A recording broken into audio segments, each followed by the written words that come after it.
Bom dia, meu nome é André, sou professor de Geografia e eu vou passar dois vídeos específicos, para a turma do sexto e do sétimo ano. Eles estão em sequência, esses dois vídeos. Um foi compartilhado por alguns integrantes do governo afirmando que a Amazônia não está queimando, tá?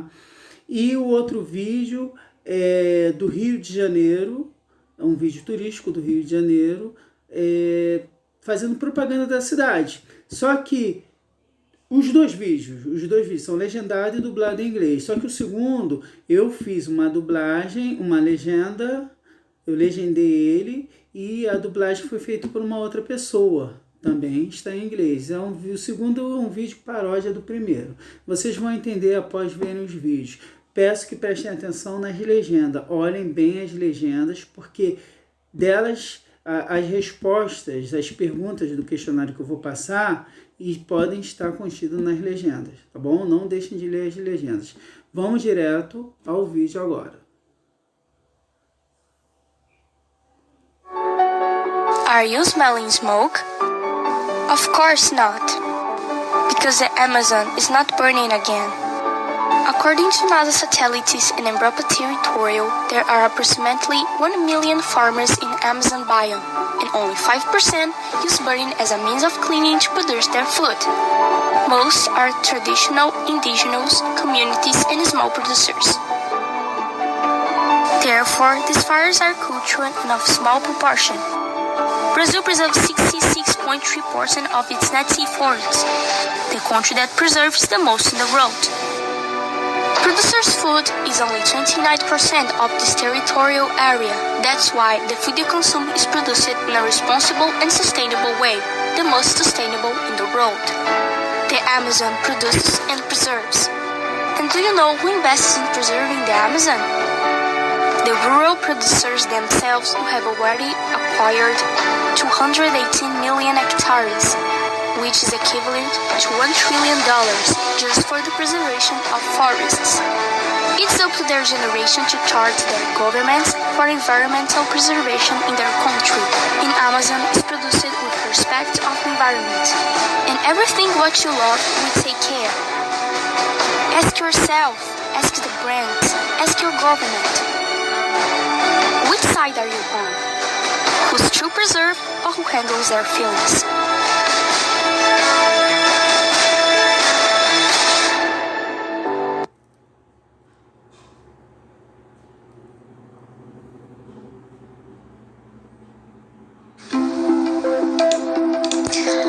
Welcome to Rio de Janeiro, the wonderful city. It is an example of perfect city for Brazil and for the world. With its beaches always clean and with few people, it doesn't produce bottling.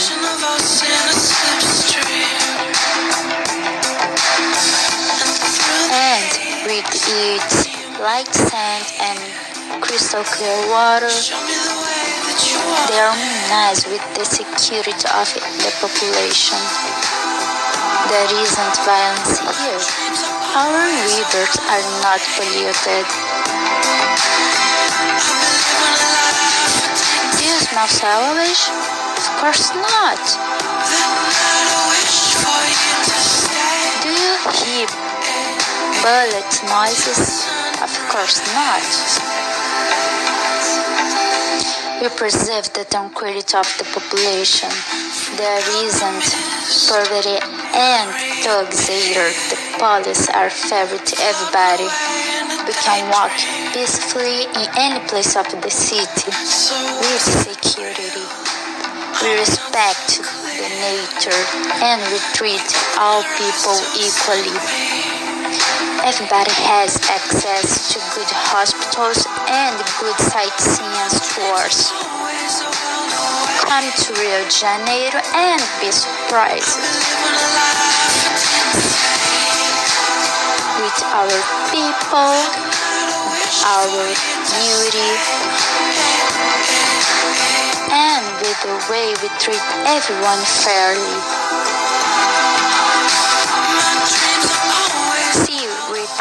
your own eyes what a beautiful and wonderful city, totally free from injuries and poverty and either violence.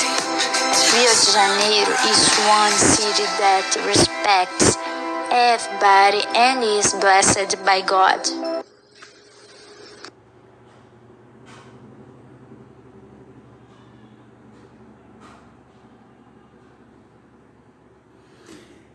Então, gente, como vocês podem ver, né, esses dois vídeos, eles têm alguns problemas, né? Então, vamos direto ao assunto. Vamos falar sobre a escala.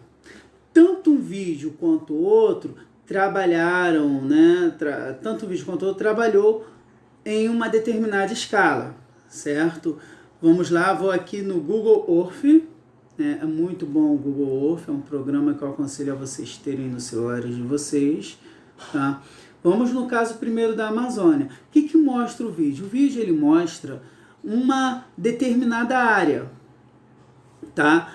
Que diz que não está havendo queimada, pergunta até se sente cheiro de queimada, né? Vê só você sentir cheiro através da visualização. Mas vou mostrar aqui a área da floresta amazônica, que é o tema do vídeo, que fala que a Amazônia está queimando. Como vocês podem ver aqui, a floresta amazônica é toda essa área, esse verde mais escuro aqui. Inclusive, ela se situa em outros países, se estendem até outros países, sendo a maior parte no Brasil, né?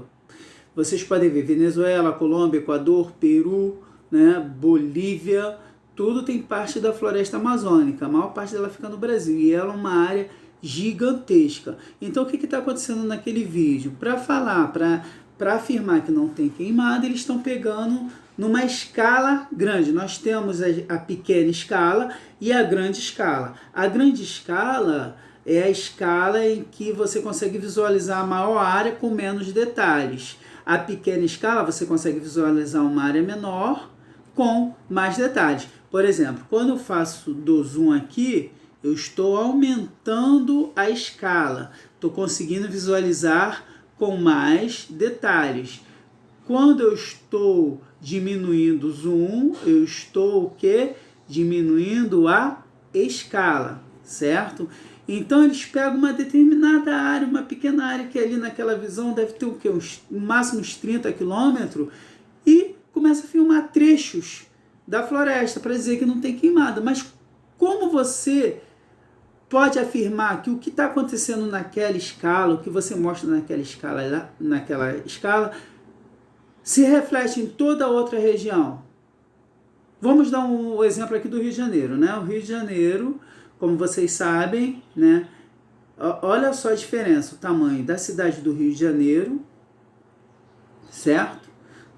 Olha só, a cidade do Rio de Janeiro, como ela é. Vocês podem ver aqui onde está escrito Duque de Caxias, Santa Cruz, Nilópolis. Essa daqui, Sepetiba, Santa Cruz, Nilópolis, Duque de Caxias, essa aqui é praticamente o limite da cidade do Rio de Janeiro. Até aqui a parte Recreio dos Bandeirantes, Grumari, tudo isso aqui é a cidade do Rio de Janeiro. Então o que fala ali? Que a cidade do Rio de Janeiro não tem pobreza, né? Não tem engarrafamento, não tem pobreza, não tem violência, mas eles pegam só a escala aqui, Copacabana, Barra da Tijuca, né? Vou aumentar aqui um pouco a escala. Barra da Tijuca, Ipanema, ali é a área litorânea ali. Eles mostram aquela imagem tomando como aquela imagem seja de toda a cidade do Rio de Janeiro. Mas quem mora no Rio de Janeiro sabe que aquilo ali é complicado, né? Fala que tem praias limpas, né? Cidade sem engarrafamento, mas todo mundo sabe que a cidade do Rio de Janeiro não é só feita de Ipanema, Copacabana. Tem Meier, tem Anil, Tanque, Cidade de Deus, Irajá, Bangu. Todas essas regiões também fazem parte da cidade do Rio de Janeiro. E mostra, durante o vídeo, fala que a cidade do Rio de Janeiro não tem nada de violência, não tem nada, inclusive não mostra as comunidades naquele vídeo. Como é um vídeo turístico, não mostra as comunidades que têm uma visão, digamos assim, negativa lá fora. São áreas consideradas áreas de violência, tá? Então, vamos lá. Como na floresta amazônica, também você pode fazer ter o mesmo raciocínio. Como aquela área que está mostrando ali pode representar toda a floresta. A floresta amazônica tem raio de mais de 1.000 quilômetros. Mais de 1.000 quilômetros, contando aqui uns 2.000, 3.000 quilômetros, mais ou menos, de ponta a ponta. Correto? Então, não dá de trabalhar a escala com essa intenção de induzir que a pessoa pense que o que está sendo mostrado se reflete em toda a sua extensão. Bom, tempo. O tempo, né? Nós temos o tempo. Voltando ao Rio de Janeiro, né? Tempo é o horário, tempo é a hora em que está sendo feita a filmagem, sendo mais precisa, a hora e o dia que está sendo feita a filmagem, tá? A hora e o dia. No Rio de Janeiro fala que não tem engarrafamento e as praias são vazias, né? Não tem engarrafamento e as praias são vazias. Então, quer dizer que todo mundo que mora no Rio de Janeiro sabe que época de calor, época de verão, aquilo ali fica um inferno de lotado de gente, né? Em plena pandemia, todo mundo viu. Engarrafamento, aquela região litorânea que foi mostrada ali, os carros espaçosos, tudo tranquilo, aquilo ali é uma mentira. Todo mundo sabe que na hora do rush há um aumento de fluxo de carro e no verão aumento de fluxo de gente em direção à praia. Ok? Então, utilizou um tempo diferente do que pode arrumar um dia, um horário, que realmente aquele fluxo, né, é o menor possível. Ou num domingo de manhã, um domingo frio de inverno, né? Ou até, de repente, uma filmagem no dia da pandemia, que ficou realmente muitas áreas desertas no auge do isolamento social. E aqui a gente pode afirmar, falar a mesma coisa sobre a floresta amazônica, né? Quem garante que, já que na hora da filmagem ali, não mostra a data e a hora da filmagem, quem garante que naquela parte ali, por mais detalhada que seja, também posteriormente não houve uma queimada, não houve uma derrubada de floresta, certo? Bom, espaço. O espaço, e aí a gente já volta aqui para o Rio de Janeiro, novamente o espaço Rio de Janeiro, tá? O Rio de Janeiro ele é múltiplo, é um espaço bem diversificado, ao mesmo tempo que nós temos áreas mais nobres, como Zona Sul, Barra da Tijuca, nobre em relação a moradores de condições financeiras melhores, pessoas mais com condições financeiras melhores em relação a outras áreas. Com certeza, ali, digamos assim, a violência é menor, a polícia trata de forma diferente, o sistema de saúde é melhor, tá? No vídeo se afirma tudo isso, que não há violência, não há pobres, né? Então eles só filmaram aquela parte, mas o espaço em que foi feita a filmagem é um espaço realmente mais beneficiado pelo poder público do que outros espaços, como nós temos aqui. Novamente, voltando, Bangu, Irajá, né? Tanque, Santíssimo, Realengo, né? Com certeza, né? O vídeo, quando toma aquilo ali, ele toma aquilo ali como sendo de toda a região do Rio de Janeiro. Mas quem mora no Rio de Janeiro sabe que não é assim. Sabe que há um tratamento diferenciado entre essas regiões, esses bairros do Rio de Janeiro, para o bairro central, o bairro da Zona Sul que estava sendo filmado, Zona Sul e Barra da Tijuca. A polícia, as condições de saúde, a polícia, as condições de infraestrutura, asfalto, transporte, é tudo diferente. Então o espaço é diferente. Então eles utilizaram a parte do espaço para fazer, digamos, induzir a pessoa que tudo que ocorre naquele espacinho é reproduzido em todas as áreas, que nós não sabemos que é diferente.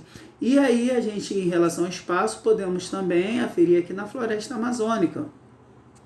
O espaço que foi mostrado não é o espaço da parte da agricultura, que está adentrando a floresta, a pecuária principalmente também, a parte dos grileiros, né? Os grileiros são pessoas que tomam as áreas indevidamente para derrubar a mata, e as partes da mineração que está ocorrendo, mineração em que há derrubada de árvore, a exploração do solo. Tá? O subsolo amazônico tem vários minerais nobres, cobiçado, e para você explorar, você tem que retirar a cobertura vegetal, né, e poluir os rios e tudo mais, para poder adquirir esse material, esse minério, ok? Então, nós temos, esse é um exemplo, mas professor, como é que nós vamos saber da realidade dessas regiões, já que nós não estamos lá, já que nós não podemos ver e não podemos confiar em determinadas fontes, filmagem? E aí que eu falo, nós nunca vamos saber 100% de uma determinada região, nunca vamos saber 100% de uma determinada região, tá? Porém, nós devemos procurar várias fontes de informação, e tem fontes de informações bem precisas. Vou dar um outro exemplo aqui de fake news, né? Digamos, informação de fake news. Um outro vídeo, e esse no caso foi compartilhado pela SECOM, falando sobre as queimadas, né? Vamos lá, esse daqui, clicar no favoritos, certo? Falando sobre as queimadas. Isso aqui é básico para professores de matemática, tá? Bom, há uma comparação aqui, né? O número de queimadas, SECOM, Secretaria de Comunicação do Governo. Nós temos 2003, 2005, 2007, 2009, né? 13, 15, 17, 19 e 2020. Qual é a comunicação? Né? Que no Brasil de 2020 foi o ano que menos houve queimada no Brasil. Só que, observando ali, dados atualizados até agosto de 2020. Esses dados de 2020, eles foram pegos até julho. Eles foram lançados em agosto, né? Até julho, não, acho que até agosto mesmo. Mas então são 8 meses só. Eles estão comparando os 8 meses de 2020 com os 12 meses de cada um desses anos. É claro que vai dar menor, principalmente que a época de queimadas começa em final de agosto, começo de setembro, que é o maior. Então, como pode afirmar que o 2020 é o ano que teve menos queimada, sendo que todos os outros anos estão calculados de forma cheia? Né? Calcula 8 meses de 2020 com 12 meses dos outros anos. É claro que o número não vai dar certo. Então, isso é mais uma coisa que você pode, com um pouco de raciocínio, você pode ver que não é certo, tá? Então, e aí, professor, como é que a gente pode saber se é certo ou errado essas coisas? Vamos lá. Nós temos as ferramentas tecnológicas, ciência, institutos, tá? Principalmente a ciência e a tecnologia, elas podem se unir para a gente ter informações em alta escala. Primeiro dado do INPE, Instituto Nacional de Pesquisas Espaciais. Esse INPE, ele utiliza dados de satélites internacionais, cujas informações são compartilhadas não só pelo Brasil, como por vários outros países, entre eles Estados Unidos, né? Estados Unidos e países europeus, tá? Bom, eles visualizam, esse satélite visualiza, né, a quilômetros de altura, toda a área amazônica, tá? Dependendo, tem satélites de vários tipos, ok? Então, vamos lá. Nós temos aqui dados de queimadas desde 2008. 2008 foi o ano que mais houve a queimada, tá? 13 mil quilômetros quadrados. Após 2008, diminuiu. 2009 teve até época de menos queimada, que foi 2012. Posteriormente, foi aumentando, até 2016. Quando chegou 2016, 17, 18, houve um pulo em 2019 do número de queimadas, tá? Essa é informação diretamente do INPE, baseado nesses dados, é claro. Por que, professor, você diz que essas informações são confiáveis, né? Vou dar o exemplo só do INPE só. Por quê? O INPE ele utiliza, repetindo aqui, dados de satélites que não só são utilizados pelo Brasil, como de outros países. Se ele de uma forma ou outra errar ou propositalmente omitir informações ou querer mudar informações sobre esses dados, outros países vão contradizer, porque o que o INPE vê, outros países também veem. Se tem o INPE vê 10 focos de queimado, por acaso lá coloca 5, outros países como Estados Unidos e países europeus que estão utilizando o mesmo satélite vão falar, não, tem alguma coisa errada, aqui são 10. Então, o INPE, obrigatoriamente, ele tem que colocar os dados corretos ali, tem que interpretar os dados de forma correta. Senão, obviamente, vai haver uma contradição. E não é o objetivo disso. O objetivo do INPE é informar. Ele é uma ferramenta para que os governos, para que o governo, utilizando essa ferramenta, tenha uma atitude mais racional para combater o desmatamento.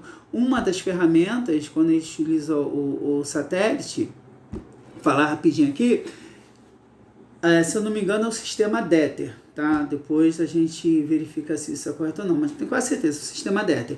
Ele identifica no momento que está havendo desmatamento, uma queimada, comunica ao IBAMA das coordenadas e o posto do IBAMA mais próximo manda fiscais para aquela região. Tá? Ele consegue verificar em tempo real a infração que está havendo em uma determinada área amazônica.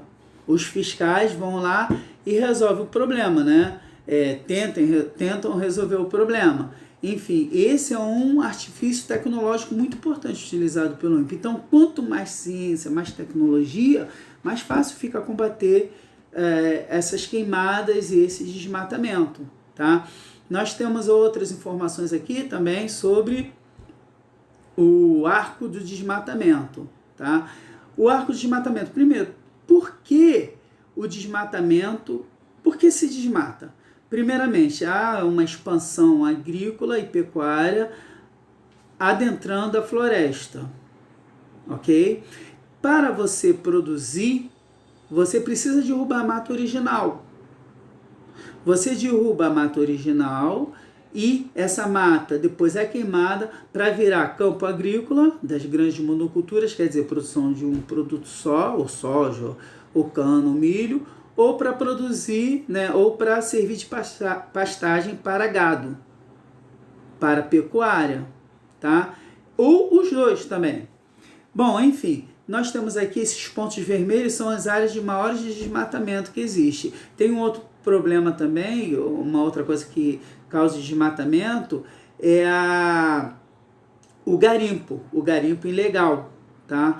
Principalmente áreas preservadas, áreas indígenas. O subsolo amazônico tem vários minérios importantes, minérios que têm valor econômico lá fora. Então esse garimpo ele vem acompanhado de derrubada, exploração do solo, assentamento de núcleos populacionais. Claro, os garimpos vão lá, não só vai os garimpos, precisa comer, beber e tudo, fazer várias coisas. Então há um núcleo ali que ajuda a derrubar a mata, e a poluição também, porque você, para garimpar, tirar ouro, tirar alguns metais, outros metais preciosos, você tem que utilizar produtos químicos que vão poluir o rio, consequentemente, os rios, consequentemente a fauna e a flora do lugar, porque a fauna se alimenta dessa água e a flora também precisa da água para crescer, Contamina a terra e os rios, ok? Então, esse desmatamento traz várias consequências. E quando fala novo arco de desmatamento, quer dizer que isso está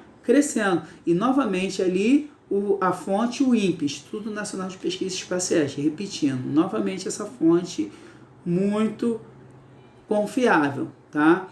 E outro exemplo aqui, mais um exemplo das consequências que não é só o Brasil que está vendo, observando o desmatamento. Não só o Brasil está de olho no desmatamento da Amazônia. Nós temos aqui um acordo Mercosul, que em 2019 foi comemorado pelo governo, que foi fechado. Na verdade, esse acordo ele estava sendo costurado há alguns anos pelo governo anterior, e em 2020 a maioria dos deputados europeus reprova o acordo do Mercosul, que envolve Brasil, Argentina, Uruguai e Paraguai. Reprovaram justamente por causa do Brasil, que o Brasil não tem uma política ambiental, não está tendo uma política ambiental compatível com o que eles acham correto. Ah, mas como é que eles podem ver aqui? Utilizando os mesmos sistemas de observação que o Brasil utiliza pelo INPE, tá? Então, gente, é isso. Então, a importância da preservação,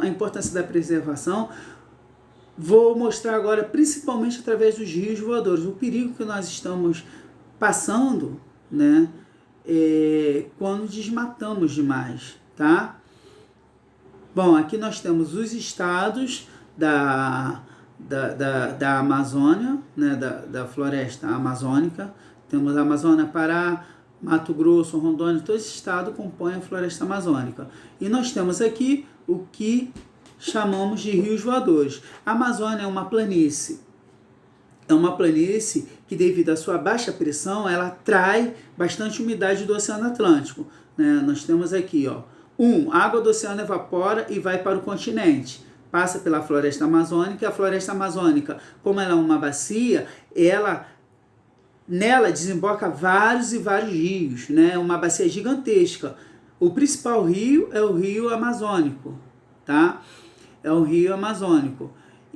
Mas tem vários outros, Rio Negro, todos esses rios, eles descem tanto do Planalto Brasileiro, que é aqui onde está essa setinha branca abaixo do pé do índio aqui, é o Planalto Brasileiro, quanto dos Andes, onde está esses triângulos aqui, mais clarinho, né? Os triângulos mais clarinhos aqui na borda, perto do mar aqui, é a Cordilheira dos Andes, tá?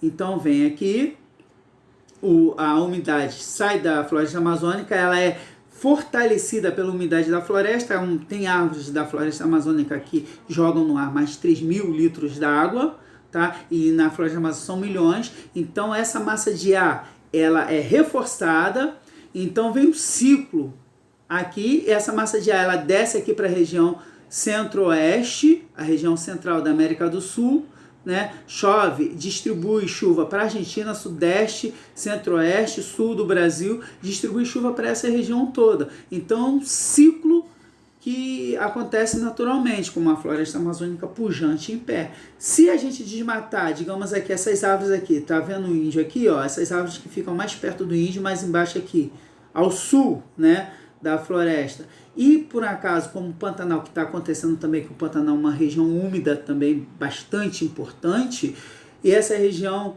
úmida do Pantanal, e nós tivemos acho que 15% da área queimada, o que pode acontecer? Esse ciclo é quebrado, então a chuva que chegaria na região centro-oeste, sul, sudeste e até em outros países também, eles vão o quê?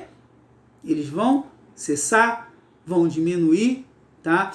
Uma coisa importante, ó, que eu não falei, essa Cordilheira dos Andes funciona como barreira para esse fluxo de água. Os rios voadores chegam aqui, elas praticamente encontram essa barreira e descem. Se não fosse essa barreira da Cordilheira dos Andes, ia passar direto. E se isso acontecesse, né, o Rio de Janeiro, São Paulo, essa região aqui, onde está essa menina aqui de azul, seria uma região seca, sem condição nenhuma, provavelmente seria um deserto, como existe em outras latitudes do planeta, como na Austrália, na África, no centro-sul da África. Tem uma parte ali que é bastante seca, tá? Então, essas condições dependem da floresta em pé. Essas condições climáticas dependem da floresta em pé.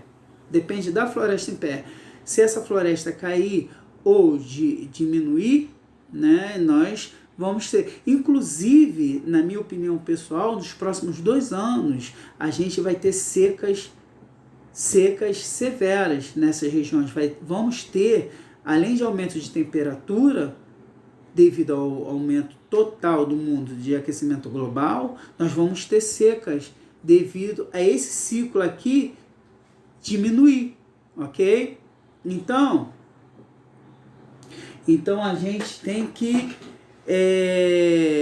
verificar isso com bastante atenção, tá? Enfim, bom, é isso que eu queria falar, tá? Tem um outro motivo também interessante sobre a gente manter a floresta em pé, porque a floresta, ela é casa de vários animais, vários seres, animais que nós... Não é direito, é uma questão moral nossa. Não é direito a gente eliminar, nós já eliminamos tanta parte da natureza, porque qual o direito que nós temos de eliminar a casa desses animais, mesmo que não fosse afetar a nossa vida, o que vai afetar? Qual o direito que nós temos de eliminar a casa desses animais? Desde que o homem surgiu na face da Terra, mais de 50% das espécies foram exterminadas. Então, amoral, antiético, para quem é religioso, antirreligioso, tá? Então, é isso, a gente tem que pensar muito bem em relação a isso. Nós vamos nos prejudicar, estamos prejudicando outros seres, não é direito nosso fazermos o que está acontecendo atualmente, ok? Não devemos ver a floresta só como uma fonte econômica deitada, embora há alguns estudos que provem que ela em pé vale muito mais do que ela deitada. Mas fora a economia, estou dizendo, a floresta é casa, moradia de vários outros seres. Até os indígenas também, os indígenas moram lá, outros animais. Não temos direito moral de destruir a floresta. Ok? Bom, então, tá dado o recado.